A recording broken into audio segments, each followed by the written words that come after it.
A paz do Senhor, servos de Deus, da Vila Ema, pastor Silas, é um prazer esse contato com o Senhor, com a congregação, servos de Deus. Vamos falar de um tema muito importante, um tema para todos os tempos, inclusive para o momento que nós, a Igreja de Cristo, atravessamos. Primeira carta de Pedro, capítulo 5, versículo 9, está escrito a palavra do Senhor: ao qual resisti firme na fé, sabendo que as mesmas aflições se cumprem entre os vossos irmãos no mundo. Meus amados, o apóstolo Pedro estava falando de algo muito importante e queremos neste dia de bênção, esta noite de vitória, servindo ao Senhor na caminhada, queremos falar de uma palavra de uma importância tamanha, porque mostra o nosso dever de estarmos firmes na fé, na caminhada com Cristo. Pedro disse que, inclusive no versículo 6, está escrito a palavra do Senhor: humilhai-vos, pois, debaixo da potente mão de Deus, para que ao seu tempo vos exalte. Aqui mostra algo interessante: se humilhar, se apresentar diante de Deus com o coração quebrantado, para que ao tempo de Deus Ele venha nos exaltar e que a graça de Cristo se manifeste a cada dia. O nosso dever é viver humilhado na presença do Senhor.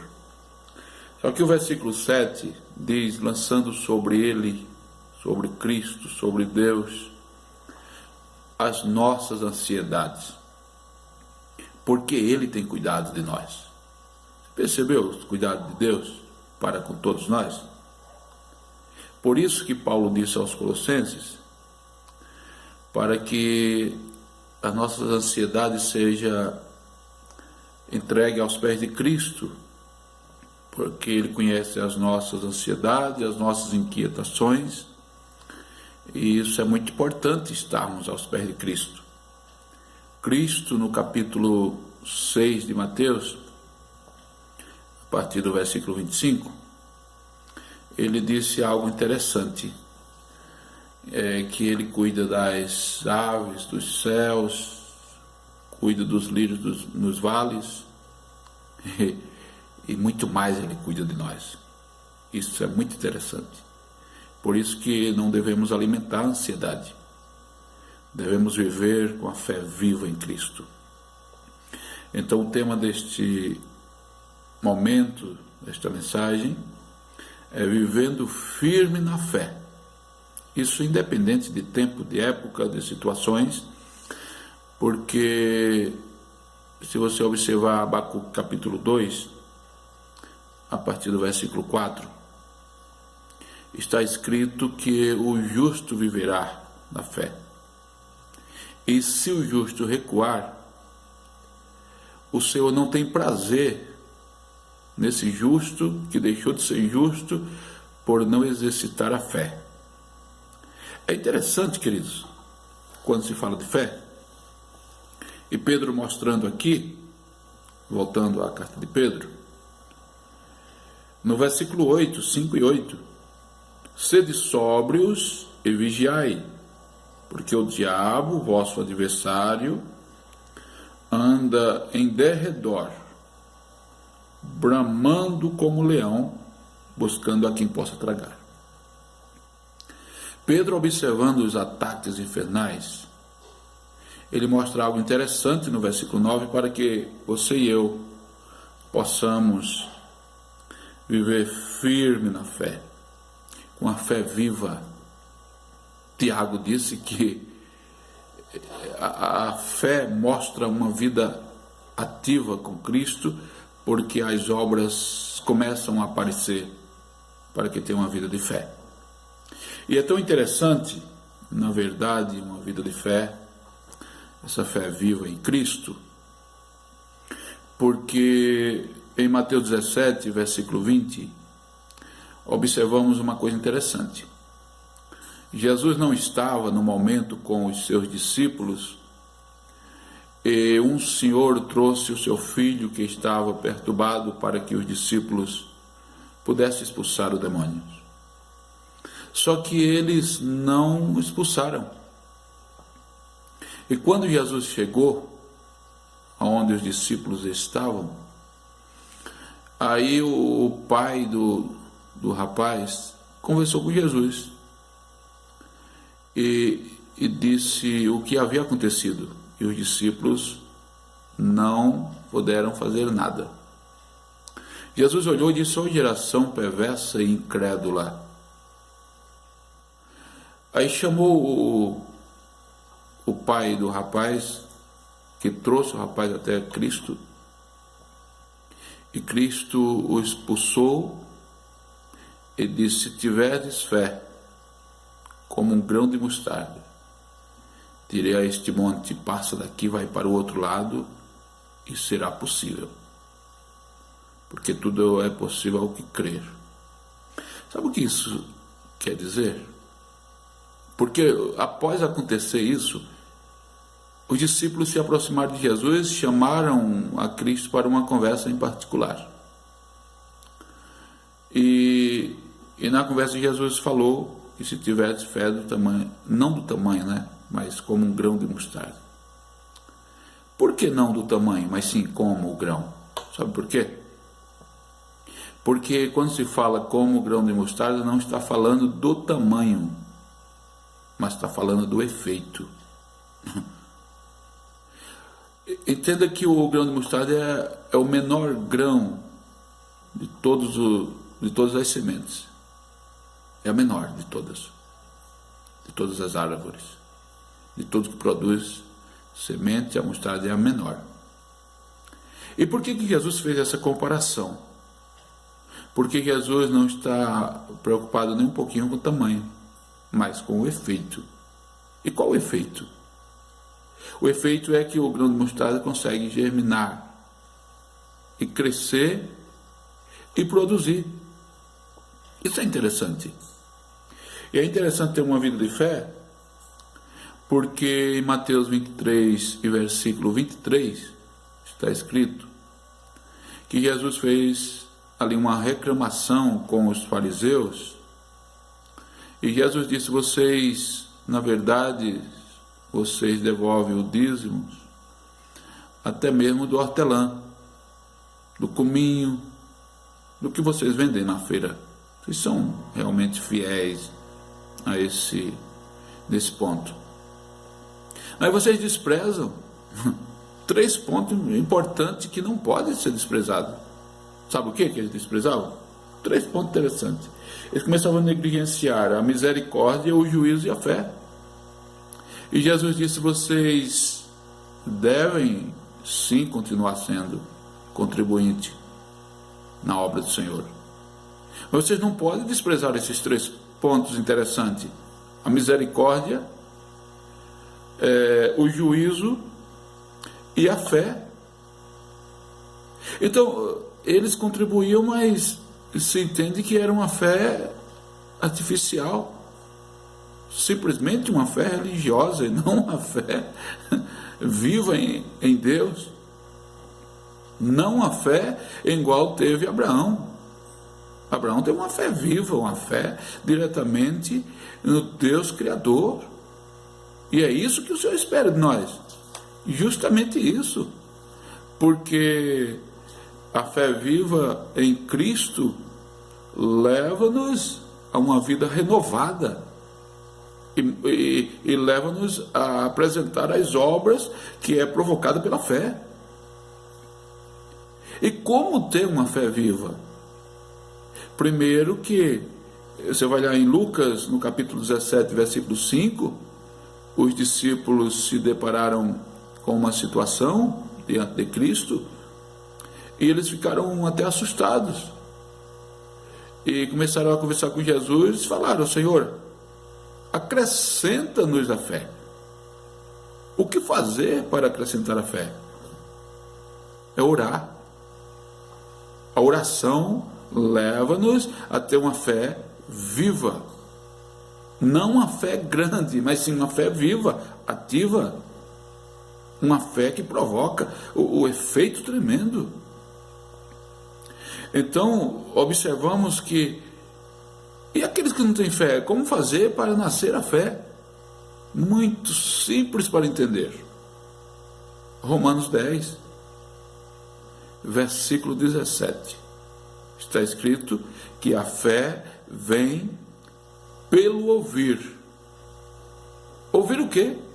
E ouvir a palavra de Deus. Porque a palavra de Deus, ela gera fé. Por que a palavra gera fé? Porque aos Hebreus 4:12, a palavra é viva e eficaz. Sendo viva, manifesta a vida. Sendo eficaz, edifica a vida. E mais penetrante do que espada de 2 gumes, que penetra até a alma, a divisão da alma e do espírito. Então mostra a palavra sendo viva, conforme Tiago escreveu, dizendo que somos gerados pela palavra, nos primeiros capítulos de Tiago. Então nós observamos que é esta palavra viva, realmente viva, porque é de Cristo. E outra coisa, não esqueça, queridos, é o único livro que o autor está presente. E sabe o que isso quer dizer? Sendo esta palavra viva, Cristo, que é o autor, está presente, nós vamos falando e ele fazendo acontecer. Lembra do que Isaías disse? Que ele trabalha para aqueles que nele esperam. Então eu estou falando a palavra dele, do Senhor Jesus, você está ouvindo e Deus está trabalhando. Por isso que também o profeta Isaías escreveu que o Senhor disse assim, que a palavra não voltará vazia, antes fará o que lhe apraz.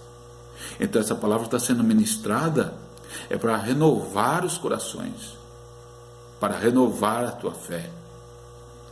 E é interessante porque aos Romanos 5 e versículo 1, nós observamos como está escrito, né? Justificados pela fé, não é? Justificado, pois, pela fé, temos paz com Deus através de Cristo. Então, justificado significa inocentado. Nós, você e eu, estávamos debaixo de uma condenação. Mas através do Espírito Santo manifestar em nossos corações uma fé viva através do poder da palavra cantada, da palavra pregada. Aí nós recebemos vida pelo poder da palavra. Recebemos agora e temos uma vida de fé. E com isso somos justificados pela fé e inocentados pela fé. E essa fé exclusivamente em Cristo.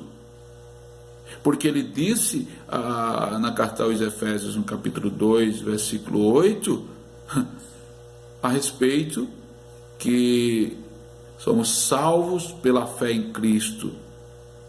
Isso não vem de nós, é dom de Deus. Quando se fala de fé, fala de algo muito forte. Sabe por quê? Paulo disse aos Coríntios, segunda epístola aos Coríntios, capítulo 5, versículo 7, que andamos por fé e não por vista. Porque quem anda por vista nem sempre tem uma vida de fé. Mas quem anda por fé não acredita só no que vê. Então, crê para ver e não vê para crer. Porque se já viu, não precisa crer. Não é? Comece a pensar isso comigo. E Paulo disse aos Coríntios na primeira epístola, capítulo 15, a partir do versículo 19, que se acreditarmos em Cristo só nesta vida, ou só para esta vida, só com as coisas que contemplamos neste mundo, somos os mais miseráveis de todos os homens. Por isso que precisamos ter uma vida de fé, realmente uma vida de fé. E é interessante porque Paulo também ainda disse a carta aos Efésios, no capítulo 6, versículo 16, tomando o escudo da fé. Para que serve o escudo? Mas aí a gente volta um pouquinho lá no Salmo 91 e 7, 1000 cairão ao teu lado, 10.000 à tua direita, e tu não serás atingido. Sabe o que isso significa?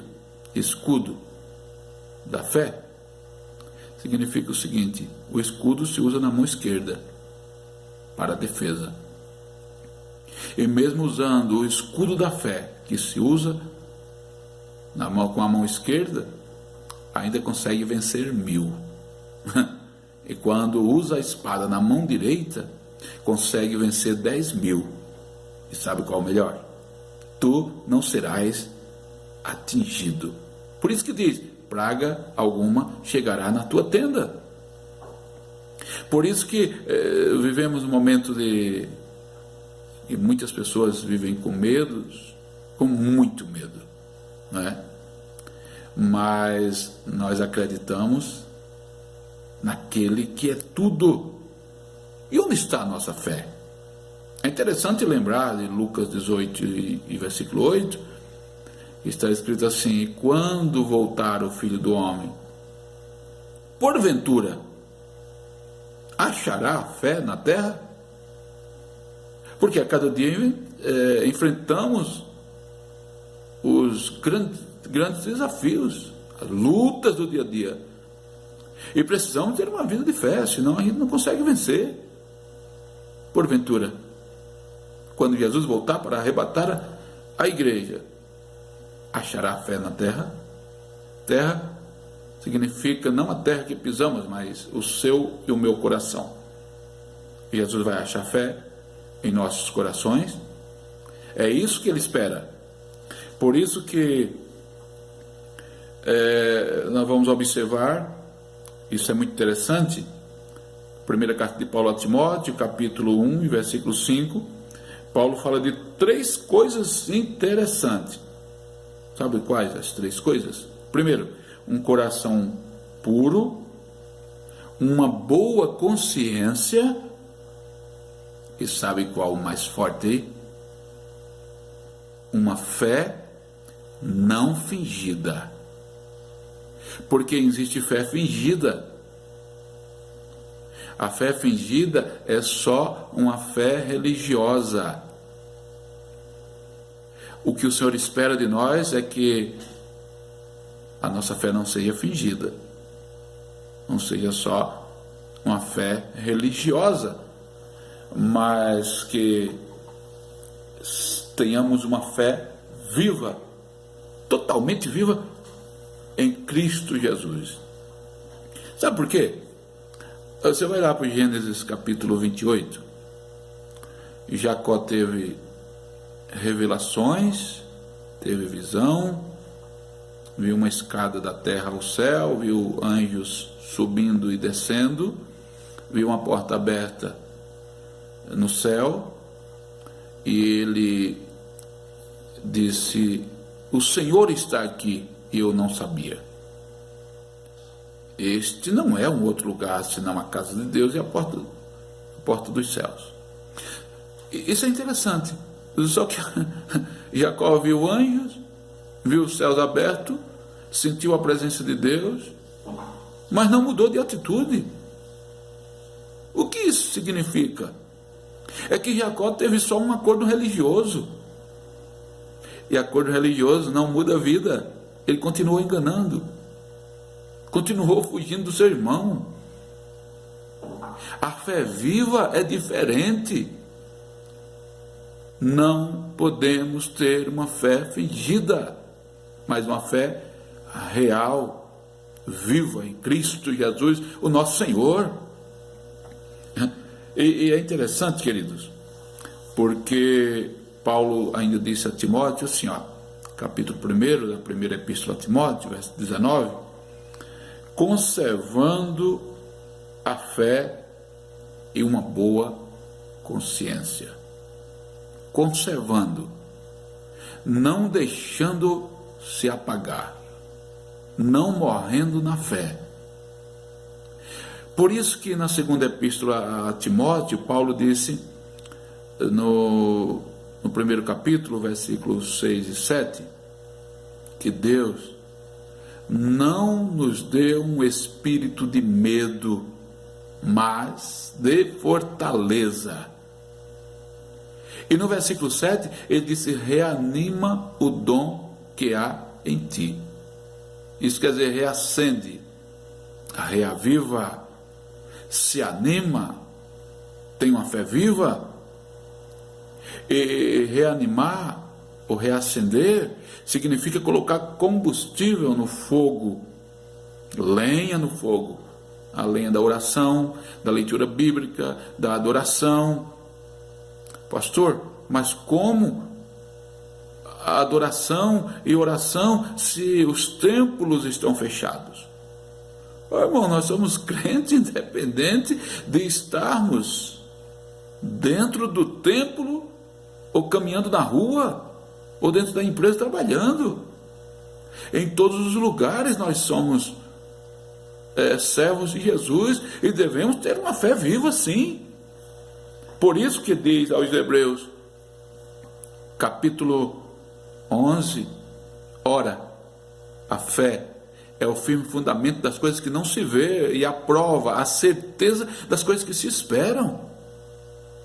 Observa lá, aos Hebreus 11, versículo 6 agora.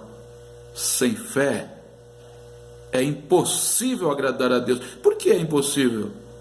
Porque sem fé você e eu nos tornamos pessoas naturais. E para ser naturais, basta o mundo, né? Basta o mundo sem crença, sem fé, sem temor, sem respeito, sem respeitar a Deus. Por isso que não respeita as autoridades, não respeita a sociedade, não respeita nada. Vivem sem limites, porque não tem fé. A fé é o firme fundamento. Por isso que diz, carta aos Romanos 4, versículo 20, que Abraão foi fortalecido na fé, dando glória a Deus. Como assim dando glória a Deus? Atribuindo a Deus toda honra, toda glória, porque a glória não é para o homem não merece glória. Você e eu estamos no mesmo nível humano, temos as nossas dificuldades, mas para receber glória é só o Criador, só o Salvador Jesus, o Espírito Santo. Por isso que diz em Atos que Herodes morreu comido de bicho, porque não deu glória a Deus. Ali queria glória para si. Esse é o sentido. Vamos lá, voltar ao assunto da fé. Vamos já concluir a nossa fala, a pregação a respeito desse tema tão importante, que é uma fé firme, vivendo firme na fé, na presença do Senhor.